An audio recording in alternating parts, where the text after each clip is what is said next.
నిఖిల్ తన లవ్ స్టోరీని హౌస్మేట్స్తో చెప్తూ అందరికీ కన్నీళ్లు తెప్పించేశాడు.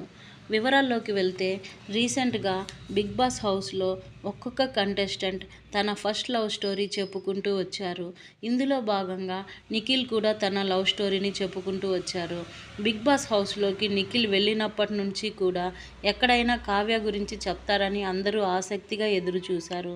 తన లవ్ స్టోరీని చెప్పుకుంటూ తనపై కావ్యకి ఎంత ప్రేమ ఉందో, తను కావ్యని ఎంతలా లవ్ చేస్తున్నాడో, ఆ పెయిన్ తను తన లవ్ స్టోరీ గురించి చెప్తూ తన కళ్ళల్లో నీళ్లు తిరిగాయి.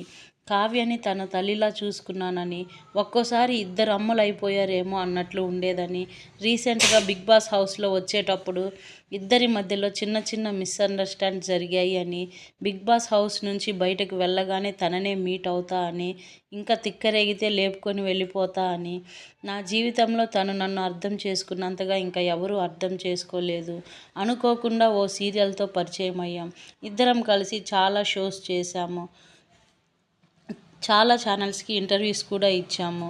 ఈ ప్రపంచంలో తనకు మించి నాకెవరూ లేరు. ఏది ఏమైనా తనని వదులుకోను, తనని ఒప్పించి పెళ్లి చేసుకుంటా. మా అమ్మ తర్వాత మళ్ళా అమ్మలా చూసుకునేది ఎవరైనా ఉన్నారంటే తను మాత్రం కావ్యనే అని తన ఎమోషన్ అంతా ఒక్కసారిగా బయటపెట్టారు. హౌస్మేట్స్ అందరూ నువ్వు బిగ్ బాస్ నుంచి వెళ్ళగానే కావ్య బయట నీ కోసం వెయిట్ చేస్తుందని తన స్టోరీకి హౌస్మేట్స్ అందరూ బాగా కనెక్ట్ అయ్యారు. ఇదిలా ఉంటే కావ్య నిన్న ఇన్స్టాగ్రామ్లో స్టోరీ పెట్టి ఫ్యాన్స్కి పెద్ద షాక్ ఇచ్చింది.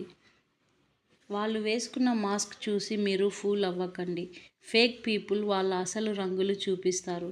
వాళ్ళ మాస్క్లు క్లీన్ అయ్యే వరకు జస్ట్ వెయిట్ చేసి చూడండి అంటూ పోస్ట్ చేసింది కావ్య. తను చేసిన పోస్ట్ నిఖిల్ గురించే పెట్టిందంటూ ఫ్యాన్స్ అంతా షాక్ అవుతున్నారు. నిజంగానే నిఖిల్ కావ్య విడిపోయారా అంటే కావ్య పెట్టిన పోస్ట్ బట్టి చూస్తే నిజమే అనిపిస్తుందని చెప్పొచ్చు.